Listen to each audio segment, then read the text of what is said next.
Bem-vindo a mais uma videoaula Matemática Simples. Na videoaula de hoje vamos terminar a matéria de estatística e vamos falar um pouco sobre dados bivariados. Ora, vamos já passar para a nossa sebenta, para falarmos aqui um bocadinho sobre o que é que o que é esta coisa de uma amostra bivariada ou dados bivariados. No fundo, a ideia é quando nós queremos relacionar duas variáveis quantitativas. Pode ser, por exemplo, um exemplo clássico é a relação entre a altura de um conjunto de pessoas e o seu peso. Ou como temos aqui no exemplo da sebenta, entre o número de empregados e os salários que esses empregados têm. Sei lá, tantos exemplos diferentes que podem aparecer em que duas variáveis numéricas podem ter alguma relação. Por exemplo, a altitude de uma zona e a temperatura média. Sei lá. No fundo, a ideia é que tentarmos verificar se há algum tipo de relação entre estas duas variáveis. Um esquema que nos pode ajudar, um gráfico que nos pode ajudar logo a ter uma noção se essa relação existe ou não, é o chamado diagrama de expressão, ou também há quem o chama nuvem de pontos, que no fundo temos uma variável independente, que aqui, por exemplo, é o número de empregados, temos uma variável dependente, que são os gastos em salários, e estes valores serão os valores do x dos pontos que nós vamos considerar, e estes são os valores do y. Por exemplo, este ponto aqui, que é o ponto 14, está aqui representado por este círculozinho. Já vos vou mostrar na calculadora como é que se faz isto. Aliás, vemos já isso. Tenho aqui a Casio. O que é necessário fazer é irmos aqui à parte da estatística, no menu da Casio, que é logo o segundo, e podemos, por exemplo, pôr na lista um os valores do x e na lista 2 os valores do y. Depois, normalmente aqui na primeira opção da calculadora, podemos logo desenhar o gráfico. Verifiquem só se nesta parte do set, que são os settings do gráfico, se está aqui o scatter, no fundo é o diagrama de expressão, e se tem na lista um e na lista 2 o x e o y. As frequências aqui serão sempre iguais a 1 e este aqui é só o tipo de marcador que aparece. Se carregarmos logo no Enter e formos aqui ao F1, ela desenha logo este diagrama, que no fundo está muito semelhante àquele que está na sebenta. Aliás, a calculadora até logo automaticamente adequa a janela de modo a que os pontos estejam todos bem representados naquela janela. Depois, que tipo de associação ou correlação linear é que nós vamos estudar aqui relativamente a estas variáveis? No fundo, há a correlação linear positiva, que é quando o aumento de uma variável provoca o aumento também da outra, e uma correlação linear negativa. Por exemplo, se pensarmos no número de trabalhadores e no tempo que se demora a executar uma determinada tarefa, a correlação que se espera que exista entre estas duas variáveis seria uma correlação negativa. Portanto, a ideia é quantos mais trabalhadores tivermos, menos tempo demoramos a cumprir com essa determinada tarefa. Naquele exemplo que vimos há pouco sobre o número de trabalhadores e os salários, a correlação, claramente pelo gráfico, parece-me positiva, o que faz todo sentido, não é? Quanto mais trabalhadores, maior é o gasto em salários.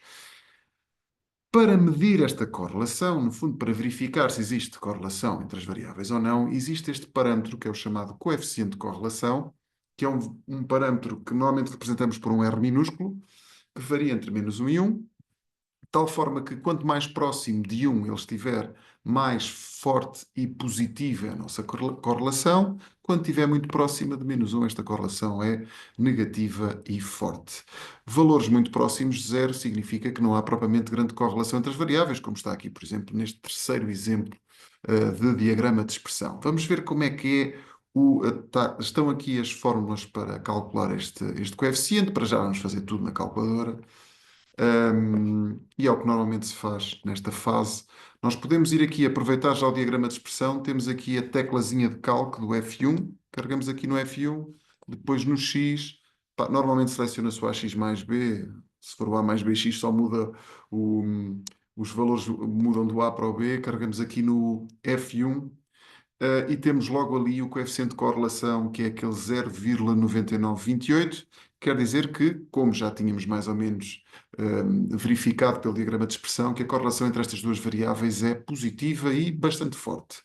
Já vamos ver o que é este A e este B. Este A e este B serve, no fundo, para calcular a chamada reta de regressão, que é a linha que melhor se adequa a estes pontos. Eu aqui tenho com y igual a mx mais b, mas na calculadora está com ax mais b. Nós já temos estes parâmetros, está bem? A calculadora faz logo tudo em simultâneo. Os parâmetros são: o A deu 2,2619, ali com 4 casas decimais, e o B deu 1,3214, que no fundo estão aqui registados na sebenta. Estes são os dois valores.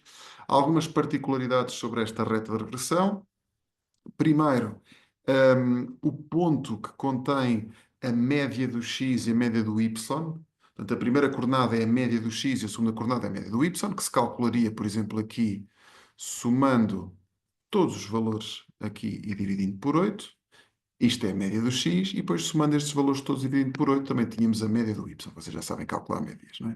Se não, vejam há 2 aulas atrás, creio que falámos das medidas de localização, onde se calculou a média, mas no fundo é a soma de todos os elementos a dividir pelo número de elementos. Esta retrogressão passa sempre por este ponto. Até um ponto comum a todas as retas de regressão. Isto, claro, depois a média do x e do y varia de acordo com o problema, mas o que é facto é que ela passa sempre no ponto x barra y barra. Depois, qual é a utilidade desta retroregressão? Como ela é desculpem, que melhor se adequa ao conjunto de pontos que temos disponíveis, ela permite fazer estimativas ou previsões para valores quer do x, quer do y, a partir de um valor da outra variável. Como, por exemplo, nós aqui podíamos tentar prever para esta reta qual é que seria o gasto em trabalhadores de uma empresa que tivesse 20 funcionários. O que é que teríamos que fazer? Como o número de funcionários tem a ver com a variável x, substituímos o x por 20 e conseguimos calcular que dá este 46,5594. Portanto, no fundo, é uma das grandes utilidades desta retrogressão, é fazer estimativas para valores que não estejam na tabela. E até dá para fazer inversamente, dar um valor do y e resolver a equação para descobrirmos o valor do x. Portanto, só mais uma última consideração sobre esta questão da retrogressão. É possível, esta calculadora permite fazer duas coisas. Primeiro, é possível desenhar esta reta no nosso diagrama de expressão. Carregando aqui no draw, aparece que foi o F6, aparece ali a nossa retroregressão. E se quisermos, também podemos copiar e guardar esta reta de regressão num gráfico. Podemos ir aqui ao Y5 e carregar no Enter. E quando vocês agora voltarem aqui ao menu e forem aos gráficos, têm aqui no 5 a reta de regressão que a nossa calculadora nos deu, com as casas decimais todas. É uma das funcionalidades da Casio para guardar este tipo de retas. As TIs também fazem este mesmo trabalho. Eu tenho aqui a Casio, tenho o emulador da Casio, só para vermos como é que isto se pode fazer.